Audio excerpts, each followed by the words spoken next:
Ladies and gentlemen, RosterWatch Nation, welcome back to the epic RosterWatch Podcast, brought to you by RosterWatch.com. My name is Alex Dunlap, and this is the Week 16 Waiver Wire edition of the podcast. I'm joined by the Trashman. After not sleeping a wink all night last night in the 37-degree weather, Trashman, what's the coldest weather that you've ever slept in? Have you ever been a member of the Polar Bear Club? I don't know what that means, but That's a Boy Scouts thing. You get a polar bear badge when you sleep outside overnight, as verified by like one of your parents or something like that. You get a polar bear badge when it gets under freezing and you can and you stay outside all night. It sounds like a good way to kill yourself. Yeah, it sounds like you get Torture. the cops called on you these days for doing this kind of thing. I think as a parent, for sure. No, I don't think I've slept in anything lower than 55 degrees. God, man, it got cold out in the hill country last night. And I'm still tilting from the whole punch, so we won't talk about it. But we do have waivers. We do have waivers to go over. You have the waiver wire cheat sheet up at RosterWatch.com. Man, I'm also tilted that I don't have the snap counts, touches, and targets tool that I like to look at usually up yet, just because the whole week has been so impacted by these Tuesday games tonight.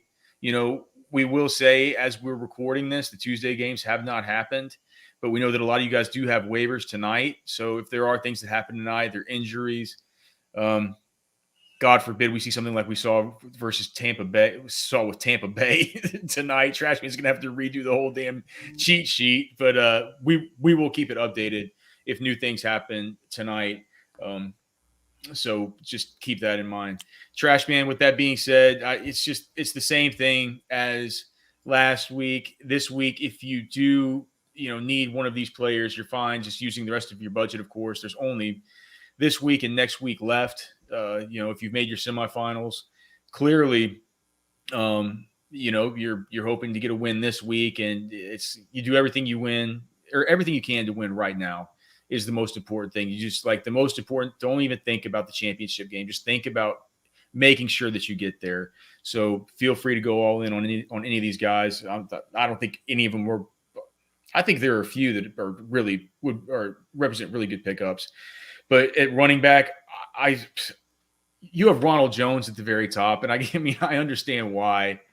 I think Tom Brady hates him, and I think that he's not, really very good.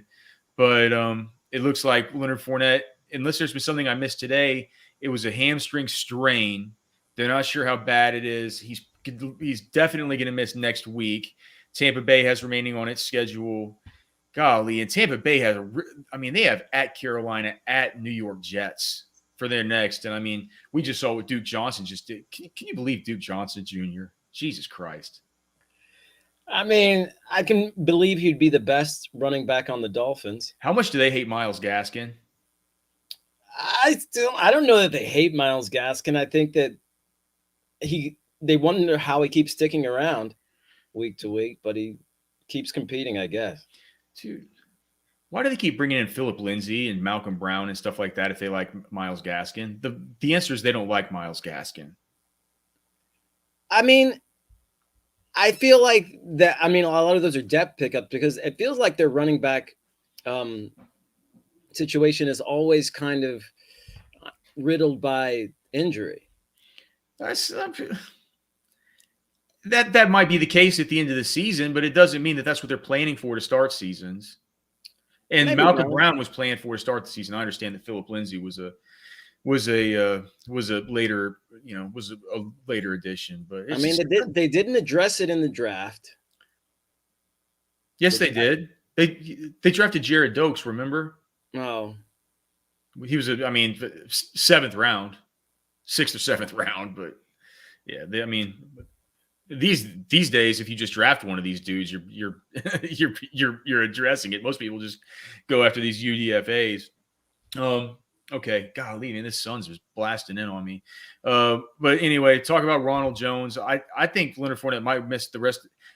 I would pick him, I said don't think about the championship game, but dude, versus Carolina, I think that's fine. Carolina this week was the number 10 matchup for opposing running backs. We saw what Devin Singletary was able to get off the mat against those guys. I think Ronald Jones could be in a good spot against Carolina, and we all know what it is to go against the Jets. We just saw what Duke Johnson did against them. Yeah, I think Ronald Jones is largely unowned, and I think he'll be decent. Especially since there have been so many injuries to the Tampa Bay receiving core. I feel like Ronald Jones he'll be actually a pass catching asset too. If you're watching this or you're listening to this and you're thinking to yourself, man, I'm not sure that I'd be able to. I'm not sure I have the budget left to get to Ronald Jones or one of these guys, or I'm not sure that I have the waiver order to do it. Remember, you're only competing against 3 other people now. So I mean, you just look at those guys and see there should be a rule in your league to where some dirtball who's out of the playoffs can't pick up guys off of waivers, but because that's something that people tried being jerky in my leagues before and done that stuff. We've had to make rules. Hopefully, you have those kinds of rules, but you're only competing against 3 other guys. So if you want to look at the amount of free agent money that they have left, that's what I always do. It's a lot easier to look at just those 3 people who are left to be able to judge your bids and what you need to put in than it is to look at everybody in the league and try and decide. Or to kind of address your likelihood of getting these players by just looking at your spot in the waiver order. It's kind of easier to get a grip on when you get to this level of the playoffs. All right, Trashman, these other running backs. I saw, we talked about Duke Johnson. I saw you put him on here. I saw you put Craig Reynolds on here. I thought it was interesting that the Detroit Lions actually brought him up to the 53-man roster, and now it looks like he's going to be on the roster through 2022 with the contract they gave him. He's looked, I mean, I guess I hate to say it. I mean, I guess he's kind of looked okay, and he's probably going to be a pain for Jamal Williams. I think he's going to be he could be a small pain for DeAndre Swift, although of course Swift has his own role whenever he's healthy. Yeah, I mean, as much as we want to count him out, he keeps on insisting that we recognize him in fantasy. Yeah. So I feel like Craig Reynolds, I mean, there's not much risk there for the Lions. Trashman, you and me both, man. People who are watching this on YouTube, we both have the weirdest, like we're filming during a different time of day in our studios. Like this sun is blasting in on me. Like it literally is like, it's burning my face. And you have like some dots on your, dots on your shirt. It looks like you got some kind of blinds there or something. Some peaky blinders coming through, something like that. Yeah. All right. Samaje Perine on here. Is that just because Mixon kind of a little bit? Yeah, Mixon. I mean, he's questionable. There wasn't, he left the game late. He actually had to be helped off the field. So I'm not really sure what the situation is right now. But he came back. He came back in. Did he get hurt again after he came back in? I think so. I think he ultimately had to be helped off the field at the end of the game. But there's no word yet on his situation right now. But I feel like Samaje Perine's playing too goddamn much anyway, Trash. I feel like it's going to be questionable. Yeah. So Samaje Perine's playing too much anyway, right? I mean, more than we'd like. Not as much as a Devontae Booker. Look at this. More than we'd like. Cole Beasley's been placed on the reserve COVID-19 list, so it's good. We'll have like a discussion about Gabriel Davis here in a little while, but that opens up things for him because we know, and like we always say, we don't care about you guys can talk with your friends or family, get together with your family over Christmas and talk about COVID vaccinations and stuff like that. We're not going to talk about it here, but we do have to talk about whether these guys are vaccinated because it does affect their return to play protocol. And clearly we know that Cole Beasley's not vaccinated, one of the more outspoken players in the league. So he's going to be out for at least this next week, and Buffalo this next week for Gabe Davis. Here, we'll just talk about that whenever we get to Gabe Davis. But yeah, that was some breaking news. The other breaking news that came out, might as well just get it out. Marquez Valdez Scandling also placed on the COVID list. We don't know what his COVID vaccination status is. I would think since they're actually being tested that they're probably unvaccinated because what they're doing now is they're only testing you if you're vaccinated, if you're symptomatic, right? Right. So either Valdez Scantling is symptomatic and he's been tested, or he is unvaccinated and he's going to miss even probably more than 1 week based on where we are here. All right. And we do have Saturday games, Thursday games this week, Trashman. And all this is getting compressed together. And I'm tilted because we're not getting the data dump that we normally get on Tuesday nights until Wednesday night. It's just going to cramp everything together so much more. You have, the rest of can people just go to the cheat sheet to find the rest of these running backs? Or is there anybody that you just want to touch on? No, there's nobody terribly interesting after Duke Johnson. Okay. Amir Abdullah, he had quite a few targets. I feel about him like I kind of feel about Samaje Perine. Yeah. And we talked about it on the radio show, just how I hate, I have Chuba Hubbard on one team. I can't believe this team. I had a Jonathan Taylor, Christian McCaffrey monster brewing for you idiots in the playoffs. And I had Chuba as the handcuff. And there's not a single game down the fantasy football playoffs down the stretch that I even want to play Chuba in. So I think that Amir Abdullah is going to be, Carolina for these last 2 games, they had Buffalo last week. Now they get Tampa Bay and then they get New Orleans. Just a brutal. Yeah, I think these are actually matchups that kind of bode better for Amir Abdullah. That's what I was going to say. It feels like the kind of games where they could get behind game script wise, and ones where they're not going to want to take that offensive line that they have and try to beat it into the 2 of the best run stuffing defenses in the whole league. We're on the matchup tool. So we have New Orleans as last week. New Orleans was the number 26 out of 32 matchups for opposing running backs. Tampa Bay, of course, everybody knows, they're awful. They're a bottom 4 matchup for opposing running backs in the whole entire league. So it could be something where the Carolina Panthers have to use a little bit more Amir Abdullah. Let's go to wide receiver. No one really in the chat today asking questions about who to drop and stuff. Trash man. I think the people by now they kind of know. I think they kind of know who they need to be dropping. Okay. At the very top, of course, is Amon-Ra St. Brown, and my question is, can he keep it up? Because my wife is about to ask me. She picked him up out of free agency during the week last week, and she's going to ask me this week if she can start the guy. Detroit's going to be playing because she's been watching him. And she's like, whoa, Detroit will be playing at Atlanta. It feels like a kind of game where you might be able to start Amon-Ra St. Brown. Yeah, definitely. Would you start St. Brown over Michael Pittman? Pittman is going to be playing the Cardinals this week, right? Yeah, he's playing the Cardinals. No. I don't know. Did you see what St. Brown did against the Cardinals? Yeah, he's been getting double-digit targets. He's how many targets last week? Because he had 12, 11, and 11. That's strong to quite strong, Trash man. No, it's really good. I think the fact that TJ Hawkinson is on IR helps him a lot. And the fact that they don't really have that strong a running game right now. It's kind of a perfect storm for a player of Amon-Ra St. Brown's ilk.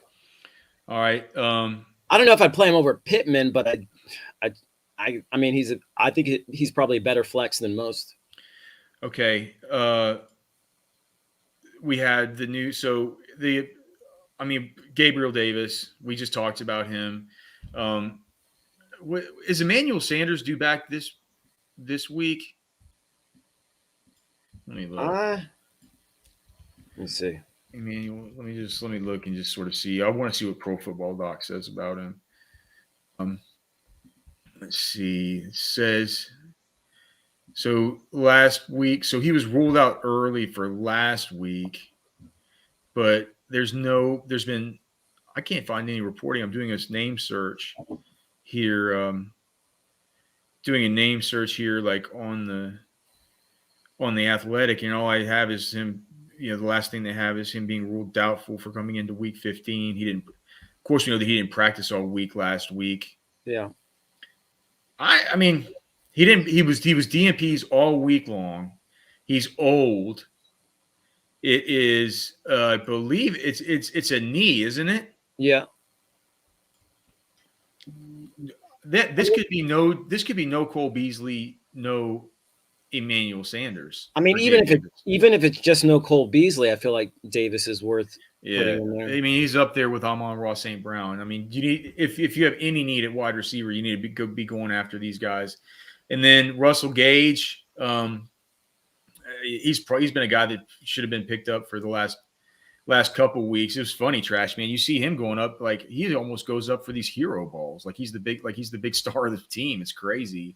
I mean, is Calvin Ridley just not coming back this season? He isn't even coming back, is he? I don't think so. He's kind of just taking the year off. He's taking a mental health year. I don't know. Maybe if the Falcons somehow weasel way back into playoff contention, maybe we'll sniff him again. But yeah, it seems like Russell Gage is pretty much. I mean, he's pretty much profiling like an Amon-Ra St. Brown right now. Yeah. So those three guys are dudes who you can, I think I would order them: St. Brown, Davis. Right, St. Brown, Davis, Gage, but I think those are all guys. Probably. I mean, the Falcons do play Detroit this week.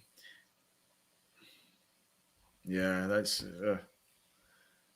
But Detroit plays the Falcons. Yeah. Okay. Okay. MVS. It looks like is now. We need to move him. You have him on the cheat sheet. I think I'm just going to take him off. Because the Packers play Saturday. After weeks. Oh man! But week 17 they get Minnesota, which is like the number one matchup for opposing wide receivers. You think we should just move him down? And should we be adding on? I think we should be moving up Allen Lazard. Maybe we just switch places. Do you want Tyler Johnson more than Allen Lazard? Yeah, I mean. Tyler Johnson, of course, for Tampa Bay, because with Tampa Bay, we know what's happened. Evans. Antonio Brown returns this week, right? Yeah. But Tyler Johnson would take over. He would take over. He can just, I mean, I guess, would he play more X, or do you think he would play more sort of a I think Scotty Miller might sort of play like a slot flanker type of Godwin deal. You don't think Scotty Miller would be more of the slot guy? They don't play him in the slot much. They didn't last year. Yeah, I don't really know. I mean, I think Tyler Johnson's probably a good pickup. Of course, the reason why we're talking about it is because Chris Godwin's out for the season. He not only suffered the MCL strain, but that did come out as an ACL tear yesterday, right, Trash Man? So he's gonna be out till he'll be out till halfway through next season, RIP in Dynasty, and then so Tyler Johnson. I think I would rather have Tyler Johnson right now than Allen Lazard. I think because Tampa Bay's last two games, like we talked about, at Carolina, at the New York Jets. Yeah, that makes sense. Okay, so we'll move Tyler Johnson up one spot. And then we'll just flip where you have Allen Lazard and where you have Marquez, Valdez, Scandling. Why is Braxton Berrios all the way down here at the bottom, Trash Man? Just because he had a decent game this past week, but it was only on a few targets. Yeah, he managed to. Yeah. Just like I told you on the show, in that one deep dynasty league, I've been having to start him, and he keeps doing pretty well. Yeah. Do you think the Kadarius Toney needs to be moved up with Sterling Shepard looking like he's out?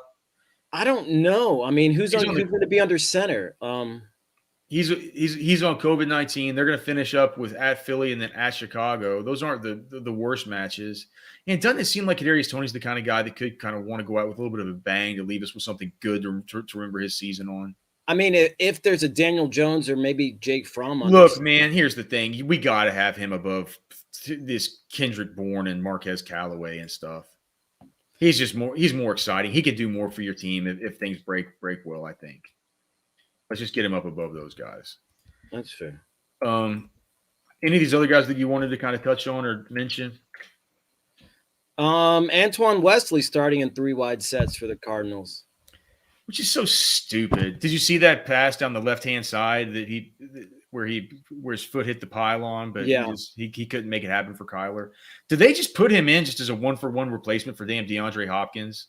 It seems like it. They just have Hopkins line up on the left and AJ Green line up on the right. And when Hopkins is hurt, they put in Antoine Wesley. I guess so. I mean, was Kingsbury his coach at Tech? I thought Kingsbury was already gone by the time Antoine Wesley played there. Maybe not. Maybe he kind of recruited him. Maybe he had a year with him. Yeah. All this favoritism in the NFL, trash man. Nepotism, I tell you. I think he had 8 targets last week. Yeah. All right. None of these other dirt balls, right? No. All right. Any tight ends? I mean, tight end's such a dump. I mean, Cole Kmet has looked pretty decent these past few weeks. He's getting targets. Let's see. Poor as the Bears' offense has been. I'm just trying to look here. I'm just trying to look at the upcoming matchups. Cincinnati looks like they have some pretty good upcoming tight end matchups. Baltimore and Kansas City. Looks like who gets like a – oh, look at this. Denver's got some good tight end matchups. At Atlanta, at Seattle. Maybe you could pick up Albert O. I saw, Albert O was getting more involved, but that's just such a squeeze every week for targets as far as those guys. I mean, yeah, they pretty much cancel each other out. Yeah, I'm just trying to look at some of the others. Like, I don't have the matchup tool pulled up. I'm just looking at guys, teams who I know off the top of my head are bad against opposing tight ends. And as far as having 2 more, San Francisco has 2 more of those. Does San Francisco have a tight end that's any good? I mean, okay. All right. And then the one thing that I was doing and something that we had recommended last week is, no one was going to play the Chargers against Kansas City, but like I did in one of our leagues, Trash Man, I went up and picked up the Chargers last week in, hopes of getting them to play them this week versus Houston. I think there'll be a popular pickup. I see that you've listed here the Philadelphia Eagles. You put a comma between Philadelphia and Eagles, and it says Philadelphia Eagles. So you just like them because what? I mean, they're playing the Giants this week. With the okay, yep. Giants, and then they have Washington. Hopefully by then, Taylor Heineke will be off the COVID list, and Kyle Allen will be off the COVID list, so we won't have to watch Garrett Gilbert. Although, shout out Lake Travis, Texas, right? Right. All right. You got anything else for the people? They just got to go to the. They got to go to the. I don't know how I feel about Tyler Huntley. I know how I feel about Tyler Huntley. Why the hell did nobody pick him up? Why is nobody no one drafted him? No, I looked into his contract. I guess he's an exclusive rights free agent. Yeah. So they're gonna be able to keep him for another year if they just pay him, and if they sign it, if they get him on contract, as long as they offer him the veteran minimum, they're going to get him for another year. But Trash Man, my question to you before we get out of here, would you rather have at this point in their careers, would you rather have Tyler Huntley or Ben Roethlisberger as the quarterback of your NFL team?